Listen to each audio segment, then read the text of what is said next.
என்றும் நான் செல்ல மாட்டேன். என்ன சிஸ்டர்ஸ், பிரதர்ஸ், எப்படி இருக்கிறீங்க?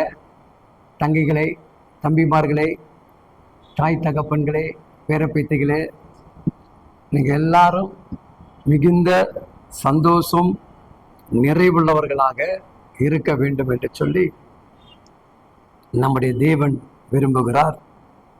அதை தான் இந்த ஆண்டு உங்கள் வாழ்வில் கர்த்தர் அளவில்லாமல் நன்மைகளை செய்ய போகிறார். ஒவ்வொரு நன்மைக்கும் நீங்கள் சாட்சி உள்ளவர்களாக தேவன் உங்களை மாற்றுவார். அப்படிப்பட்ட ஒரு வழிவாசல் தான் தேவன் திறக்கப் போகிறார். வேதங்கள் நமக்கு இவ்விதமாக சொல்லுகிறது.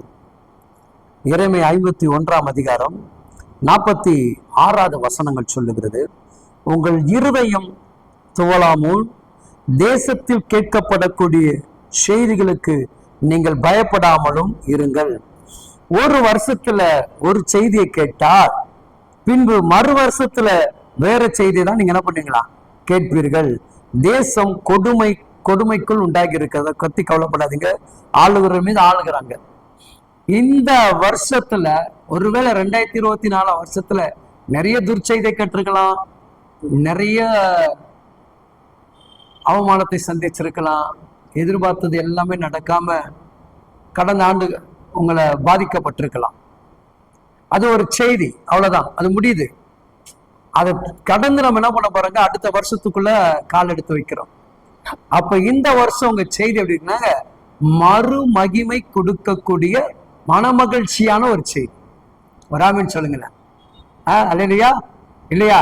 ஐயோ, இந்த வருஷம் தொடங்கணும்னு ஒரு அது என்ன சொல்லாங்க, ஒரு எதிர்பார்ப்பு இல்லையா? இந்த வருஷம் எனக்கு ரொம்ப நல்லா இருக்கும் பிரதர், அம்மா இந்த வருஷம் நான் நல்லா இருப்போம்மா.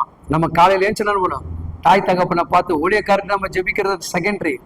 நான் ஃபர்ஸ்ட் அம்மா அப்பா பார்த்து சொன்னேன், ஏன் மகளே இந்த வருஷம் நீ நல்லா இருப்படா, இந்த வருஷம் உன்னுடைய வாழ்வே பிரகாசமா இருக்குண்டா. பெற்ற தாய் தகப்பன் உங்க பிள்ளைகளை வாழ்த்துங்க. சகோதரனே உன் சகோதரியை வாழ்த்து, சகோதரியே உன் சகோதரனை வாழ்த்து. இந்த ஆண்டு நீங்க என்ன பண்ணணும், ஒவ்வொருவருடைய வாயின் வார்த்தையினுடைய ஆசீர்வாதத்தை அப்படியே வீட்டுக்குள்ள பதிக்கணும். வராமின்னு சொல்லுங்க இல்லையா? ஒருவேளை ஒரு குடிகாரனா இருக்கட்டும், எங்க கடந்த ஆண்டு ரொம்ப நீங்க குடிச்சிருப்பீங்க, லிவர் கிவர்லாம் கெட்டு போயிருக்கான். ஆனா இந்த ஆண்டு குடிக்காதபடி உங்க லிவரை காப்பாற்ற போறாரு பாருங்க, கர்த்தர் உங்க கூட இருக்க போறாரு பாருங்க. அப்படி நம்ம என்ன பண்ணுங்க, அதிகமாக சொல்லணும். ஓகேங்களா? சொல்லுவீங்களா? உங்க சபையை பார்த்து சொல்லுங்க, ஐயா நம்ம சபை வளர போதியா, நம்ம சபை மக்கள்லாம் செழிப்பா இருக்க போறாங்கய்யா. சொல்லுங்க. வேலைக்கு போற இடத்துல உன் நண்பர்கள், உன் ஃப்ரெண்டு, இந்த வருஷம் கடவுள் ஒன்னு நல்லா வச்சிருக்க போறாரா, நல்லா ஆசீர்வதிக்க போறாரா, அந்த சந்தோஷத்தோட அந்த வார்த்தை நீங்க பகிர்ந்து கொண்டு பாருங்களேன். அவங்களும் சந்தோஷப்படுவது மாத்திரம் இல்ல, உன் இருதயத்தையும் கர்த்தர் சந்தோஷப்படுகிறார். ஏன்னா நீ எப்படிப்பட்ட வார்த்தை சொல்லுகிறனா, ஆண்டவராகிய இயேசு கிறிஸ்து மேல வைத்த நம்பிக்கையினால பிறரை ஆசீர்வதிக்கிற வார்த்தைகளை சொல்லுகிறாய். அப்ப அவர் விட்டுருவாரா?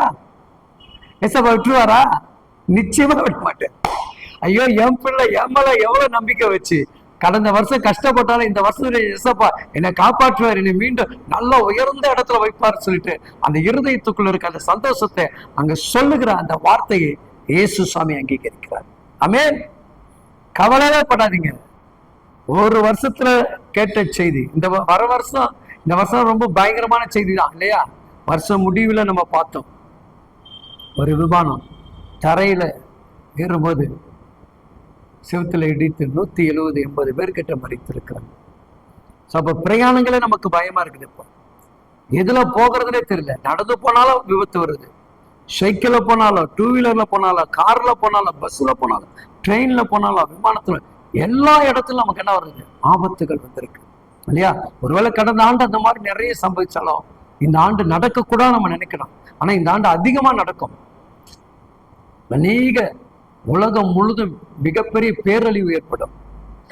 நாட்டுக்கு சண்டைகள், கொந்தளிப்பு, புரட்சிகள் வெடிக்கும். இப்படி நிறைய சம்பவங்களா நடக்கும்.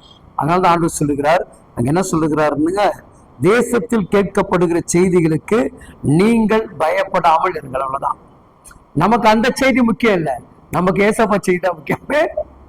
ஏசப்பாக்கு நாங்க எப்படி தலைப்பு செய்தியா மாறணும், அவ்வளவுதான். அவர் என்ன பார்த்து என் மகள் பெஸ்டா, என் மகள் பெஸ்டா, இன்னைக்கு நல்லா பர்ஃபார்மன்ஸ் பண்ணாங்க, நல்லா ஊழி செஞ்சாங்க, நல்லா இது சொன்னாங்க, அவர் சொல்லணும். அந்த செய்தியை நீங்க பாருங்க. ஓகே, கர்த்தர் உங்க கூட இருப்பார். நல்லதை சொல்லுங்க, நல்லதை சிந்திங்க, நல்லதை பேசுங்கள். தேவனுடைய நாமம் உங்கள் மூலமாகவே மகிமைப்படட்டும். ஆமென். God bless you.